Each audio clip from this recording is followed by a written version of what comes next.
a moment, you'll hear James Stewart as the six-shooter, just one of the many fine programs brought to you Sundays on NBC. Listen to the NBC Star Playhouse with Frederick March and Florence Eldridge. Hear Stroke of Fate and what might have happened if fate had reversed historical facts. And keep tuned for the dramatic story of Last Man Out. It's a lineup of great programs, all of them heard only on NBC. James Stewart as the six-shooter.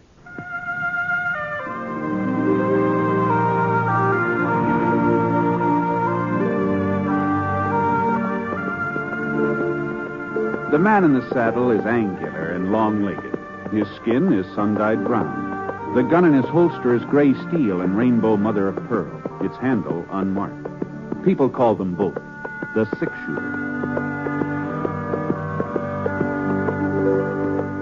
The NBC Radio Network presents James Stewart as the six-shooter, a transcribed series of radio dramas based on the life of Britt Ponsett, the Texas plainsman who wandered through the Western Territories, leaving behind a trail of still-remembered legends.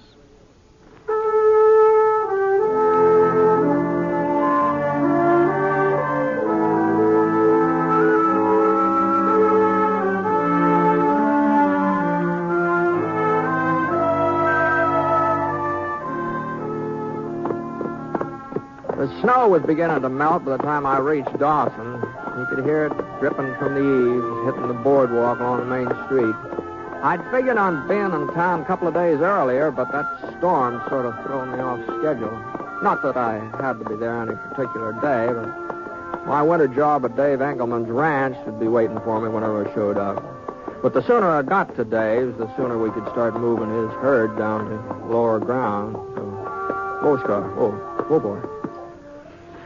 Well, it was almost noon, so I tied Scar to the hitching rail in front of Brick Vining's gambling hall and went hunting a place to eat. The town was sort of showing a little wear and tear. Of course, Dawson never had been a rich place, and I guess the drought last summer hadn't helped much. Folks just didn't have the money for improving the real estate, that's all.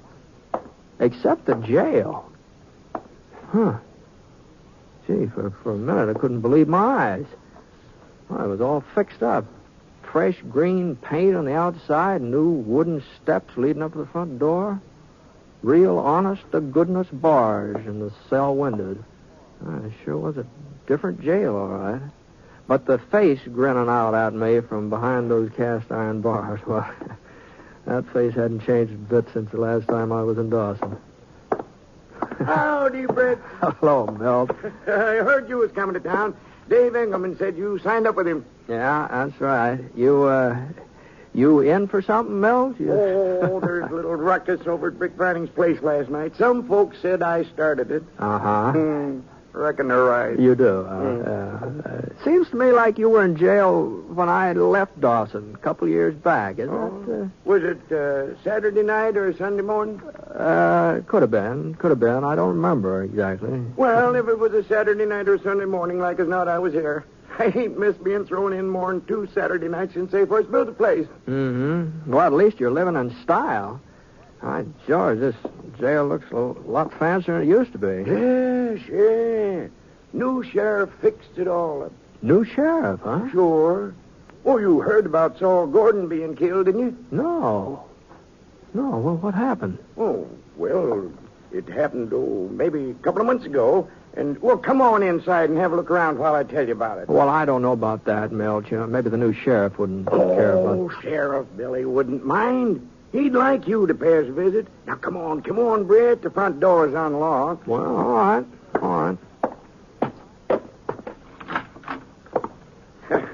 That's some desk, ain't it? Solid mahogany. He had it shipped here, all the way from Frisco. Is that so? Mm-hmm. He paid for it out of his own pocket, too, Billy did. Town couldn't afford a desk like that. Oh, no. I don't suppose it could. Well, what about Saul? What happened to him? Well, like I said, it was around 2 months ago. The Baxter brothers had been seen heading this way from White Eagle. When Sheriff Gordon heard about it, he got some men together and started looking for him. Mm-hmm. Young Billy hadn't been in town very long. He wasn't obliged to join the posse, but he went anyway. Billy Riddle. That's his name, Britt. Uh-huh. Mm-hmm. It wasn't a very big posse, and when one of them Baxters shot the sheriff, well, that'd have been the end of it if Billy hadn't have took charge. Why, he managed to get off a couple of shots, and the next thing you know, both of them Baxter boys surrendered. So when Billy come back to town, well, nobody else was very anxious for the job of sheriff, so he seemed to be the logical man for it. You know, the way he handled the posse and all. Sure, Of course, sure. some of the folks thought he was a little young for the job. Well, can't be more than 22 or 23. But he's got a good, firm grip on himself. He does. Oh, he ought to be showing up about now. He always turns me loose in time for my Sunday dinner. Real nice young fella. You'll like him. Southern boy. Oh? Yeah, I don't know why he came out west exactly. Good thing for the town he did, though. Oh, howdy, Sheriff, howdy. Oh, we're just talking about you. This here is Britt Ponsett. Ponsett? Oh, that's right. You've heard of him, ain't you? He's six-shooter. Oh, sure. Pleased to meet you, Mr. Ponsett. Howdy, Sheriff. I just strolling by, and Milt asked me to come inside. I'm glad you did. Well, Milt, I reckon you'd like to be on your way. Oh, I don't know, Sheriff. This jail's getting to be a darn sight more comfortable than my cabin. What with all your improvements? Well, if you want to stay... On second thought, I'd better be getting home now. Thanks for the hospitality anyway. Don't mention it. You heading my direction, Brad? Well, If you don't mind, Mr. Ponsett, I'd like to talk to you. Just for a couple of minutes. Sure. Well, so long, then. See you next Saturday, Sheriff. Sure. Goodbye, Milt. I trust I'm not keeping you from anything, sir. No. I was just thinking about eating a little dinner, maybe, if there's a cafe open. Old Cotton serves a pretty good meal on Sunday. That's Cotton all? White, yeah. His place is right around the corner. Fine. Well, I'll give that a try. You wouldn't care to join me, would you? We could talk while we're eating. That is, if you don't have any other plans. Oh, thanks, Mr. Ponsett. I'd like to join you. You see, I'd been hoping you'd turn up in Dawson.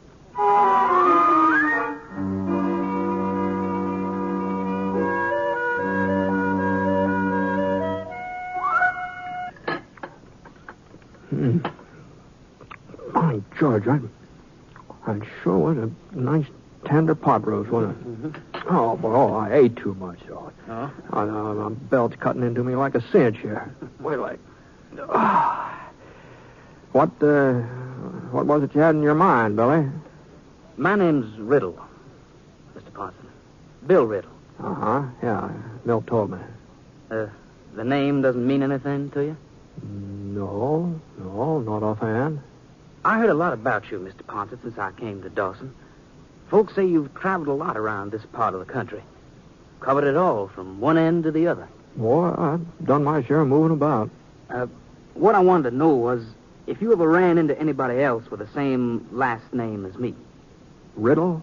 Blake Riddle, that's the full name. Relative? My father. Oh. It's not a very common name. If you heard it, you'd be likely to remember it. Yes. Here's your pie, Sheriff. But what's that plate, though? It's hot. Thanks, God. No, I don't think I ever heard that name before. Well, I wanted to be sure. Was your father in these parts? I don't know. I know he was once. Not here in Dawson, but somewhere in this territory. Mm-hmm. You haven't heard from him lately? No, I've never heard from him. Oh? Fact of the matter is, I've never even seen him. You see, he brought my mother out west here before I was born. Wasn't the kind of life she'd been used to. She was born and raised in the South. Family had a plantation. I see. Those days, the frontier must have been pretty wild. Anyway, when it came time for me to be born, she went back home. And your father didn't go with her? No. Uh-huh. Maybe they had a quarrel. Maybe he didn't like her leaving him. I don't know. Uh-huh. Later on, she told me he was dead. But I found out that wasn't true. At least it wasn't true when she told me. Oh? Anyhow, Mother died last year. In her things was a letter from Dad. It had been mailed from Denver about 15 years ago. Said he was going to buy a ranch somewhere around Phoenix. He asked Mother to bring me along and meet him. From the way it was written, you could kind of tell he didn't expect her to come. Yeah. Well, some folks don't bear up very well when they're transplanted, you know. They take root in one place, and there's no point in trying to move. Yeah, I reckon they just weren't suited. But now, well, I thought maybe if Dad was still alive, I thought maybe he and I... Tell you the truth, Mr. Ponset, I guess I'm his son, even though I never saw him. More his than Mother's. I see. And ever since I can remember, I've wanted to come west, even before I knew about him. And I've been happy out here, too, happier than I've ever been in my life. Of course, I didn't figure on being sheriff. That was just an accident. Well, be that as it may, you're the sheriff, and Milt says you're a darn good one, so you at least got one satisfied customer, huh? I'm going to try, Mr. Ponset. I'm going to try hard. I just wish that Dad... Well, if you should ever run into him, why... Sure. What the Sam Hill's that? Sounds like somebody's getting frisky. There he goes, Sheriff. Over by the mercantile. Yeah. Oh, he ain't doing no harm. He's just shooting up in the air that way. Ain't doing no good either. Looks like he's running out of lead. Yes, there he goes. Into Brick Vining's place. Hey, put the dinners on my bill, Cotton. I'll pay you for them later. Sure, Sheriff. Oh, hold up a minute, Billy. Yeah? Hey, didn't you recognize that fellow, the one's doing the shooting? What? No. Why should I? Well, his name is Ben Reed. Reed? You sure, Mr. Ponset? Yeah, I'm sure. I thought he was in jail over at Fort Lyon. I thought the marshal arrested him last month. Well, Ben Reed's been in a lot of jails, but he always sort of manages to break out somehow, you know. He won't break out of mine. You gonna arrest him, Sheriff? He's an outlaw, ain't he? Why, sure, but he's mighty fast with a gun. At least so I hear. Ain't that right, Mr. Ponset? Yeah, that's what folks say. Well, I guess there's only one way to find out.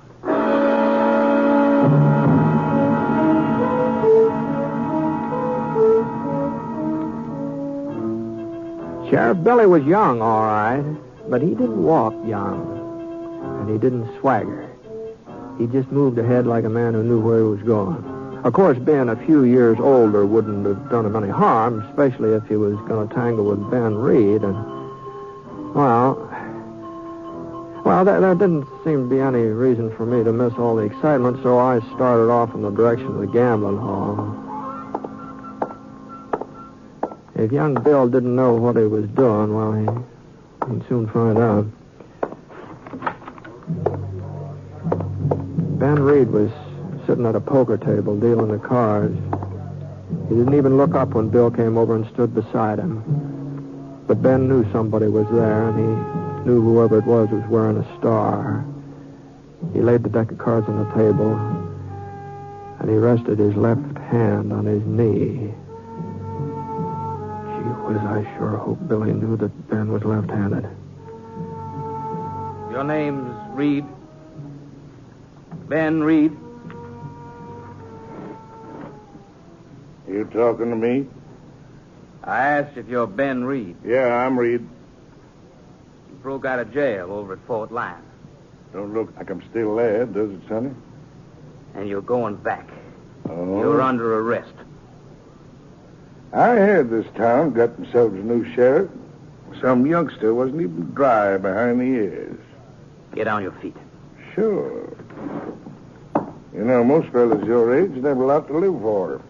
They'd be sort of careful who they started ordering around, but maybe you're different. Maybe I am. What's your name, kid? Just for the record, I always like to know a man's name before there's any trouble. Bill Riddle. Sheriff Bill Riddle. Give me your gun, Reed. I said, give me your gun. For a couple of minutes they stood there, not moving, staring at each other. And Ben Reed's left hand slid down his hip a couple of inches. And in spite of myself, I found my own hand going for my holster. And then Ben's fingers stopped. And I couldn't believe my eyes. He unbuckled his gun belt and let it drop on the floor. Well, I guess the only person in that room who wasn't surprised was Billy. He just picked up those guns. He nodded to the door. Ben didn't even look back. He marched right out into the street and Billy behind him. minute or so before it sank in just what had happened. Sheriff Billy Riddle had arrested Ben Reed without even drawing his gun.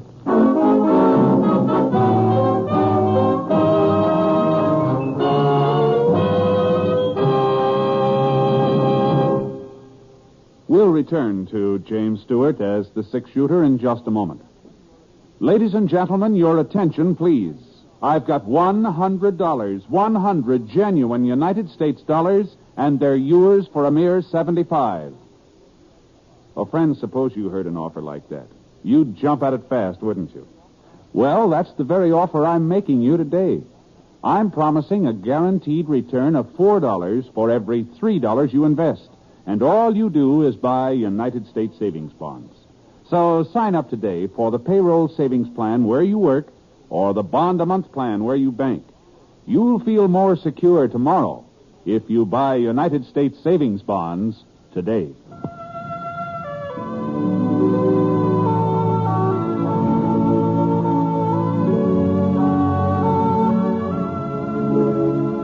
Now, Act 2 of The Six-Shooter, starring James Stewart as Britt Ponsett.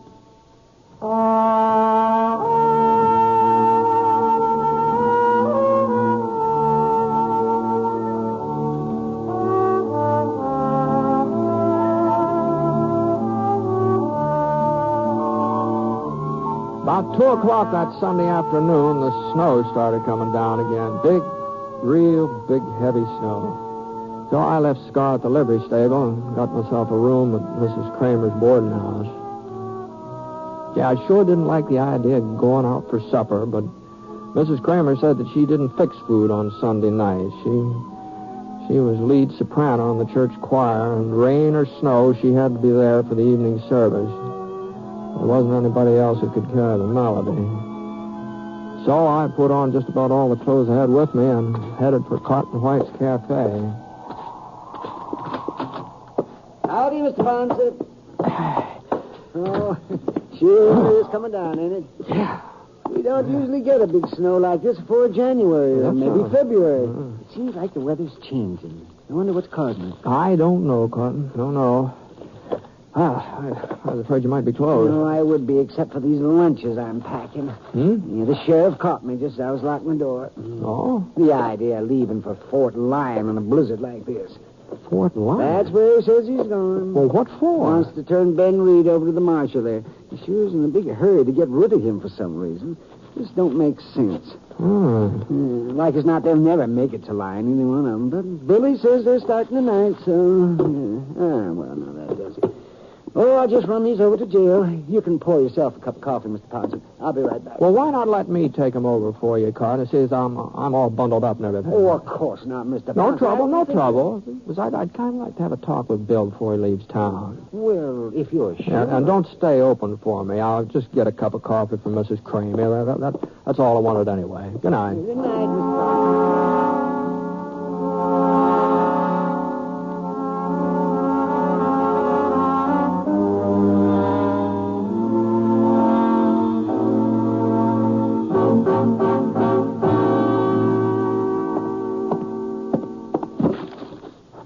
Oh, thanks for bringing them over, Mr. Ponsett.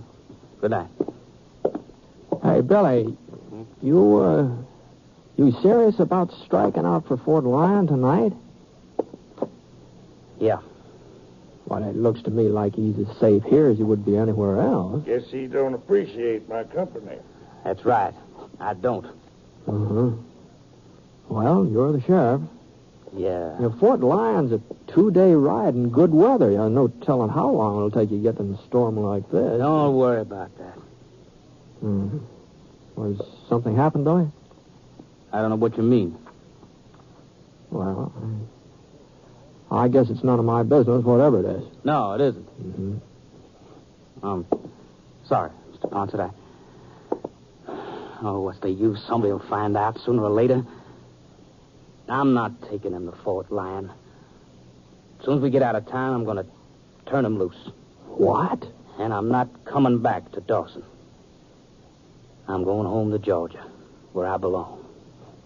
Well, I suppose you've got your reasons. I told you. I only came out here to find my father. And I told you this was my lucky day. I found him. Of course, he wasn't quite what I expected. He's a thief, an outlaw, and a killer. You mean Reed? You knew it, too, didn't you? No, I didn't know anything of the kind. Well, you must have guessed it then. When he let me take him without lifting a finger to stop me. You said yourself he was fast with a gun. Well, I said that's what I heard. But the fact a man lets another man arrest him, well, that doesn't necessarily prove kinship. I got the proof right here. What? Yeah. Well, it's a mighty pretty locket. Open it up. Huh? Go on, open it. That's my mother's picture when she was a girl. It's copied from a picture that hangs in our parlor back home. And he was carrying it fastened to his gun belt. That's so, Reed? His name isn't Reed. It's Blake Riddle. He's loco, Ponset. Ask anybody. I'm Ben Reed. I always have been. You're a fool to lie about it. If you weren't Blake Riddle, you'd be going to prison. I've been in prison before. And because you think he's your father, you're going to turn him loose. Is that it, Billy? I don't care about him or anything that happens to him. But she loved him once. At least she must have thought she did. And afterwards, you're getting out of town, huh? I don't reckon Dawson would have much use for a sheriff who was Ben Reed's kid. Well, they wouldn't have to know. I'd know it. I'd always know it. Even if they didn't.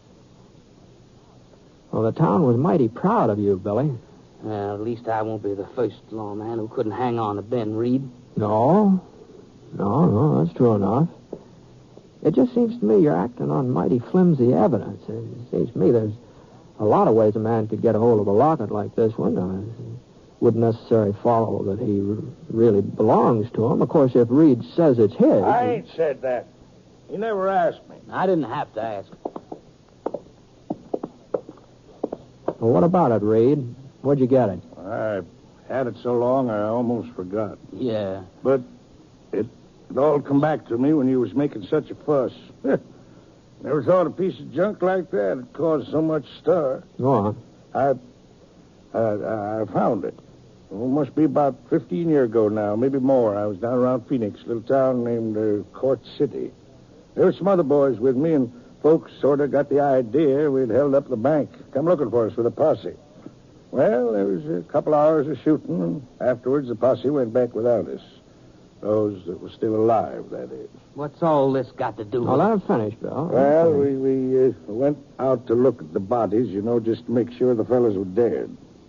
One of them was carrying that locket, so Are you trying to say you killed my father? I don't know who killed him, not for certain. We was all shooting. I suppose it could have been me. You're lying. Well, why should he lie? If it's the truth, why did they keep that locket? Wasn't worth anything. Didn't have any value. Well, why'd they keep it? I'll tell you, kid. When I opened it up and looked at it, I said to myself, now, she's pretty nice looking. So I thought, seeing as how the fellow who was carrying the locket was sort of out of action, and maybe someday I might run into the woman in person having her picture, it'd sort of give me an excuse. You filthy rotten. I'd kill you with my bare hands. Now, get hold of yourself. How could I ever have thought that a dirty, rotten killer would be my own? I must have been crazy, plumb crazy. You sure were. The idea of a kid of mine turning out to be a sheriff. It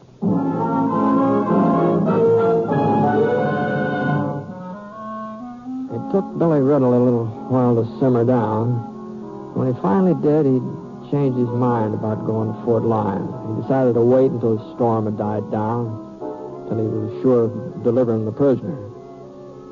Reed didn't say anything, not another word. Not until Bill went out back to get some wood for the pot-bellied stove. Why are you looking at me like that, Ponson? You didn't believe me, did you? Not entirely, Reed. No, not entirely. Why not? Well, for one thing, I was in Court City when you robbed that bank, and it wasn't 15 years ago. It was about 4 years ago. And the posse that went out after you, well, they didn't even get close to you. They came back, and all of them hadn't fired a shot. Well... And there was another, I think you would call it discrepancy. What's that? I knew all those boys in that posse, and none of them was named Riddle. Well, one thing was true enough. The important thing. Oh? His father is dead.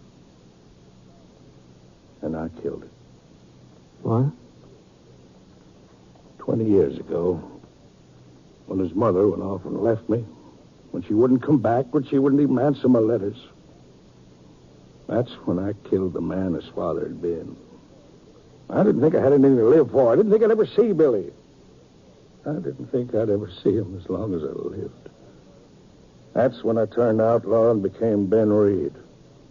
That's when I killed Blake Riddle.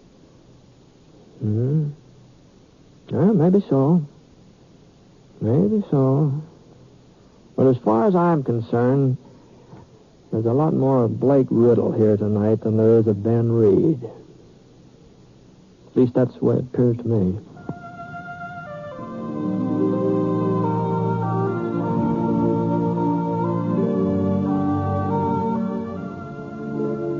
Well, it was a couple of days before that storm let up, and Sheriff Billy could take him over to the marshal at Fort Lyon. And he got him there, too. No trouble at all. Of course, a lot of folks said that afterwards Ben Reed would just break out of jail again like he always had before, but, you know, so far he hasn't even tried to. People just don't understand it. He's practically a model prisoner.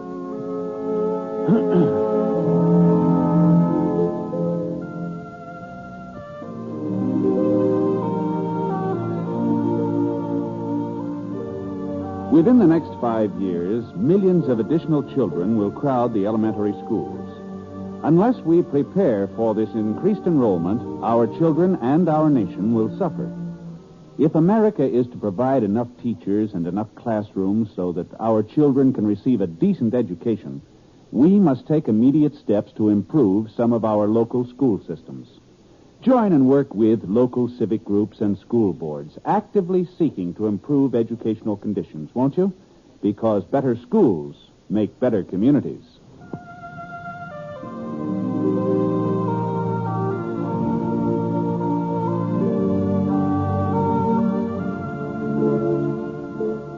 The Six Shooter is an NBC Radio Network production in association with Review Productions. It is based on a character created by Frank Burt, and the transcribed story is written by him.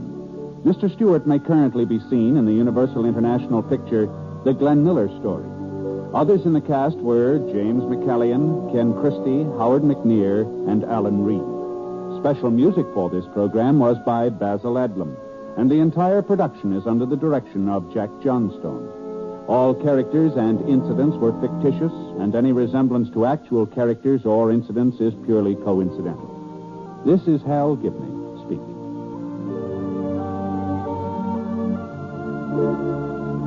Tonight, hear Frederick March and Florence Eldridge in the NBC Star Playhouse on the NBC Radio Network.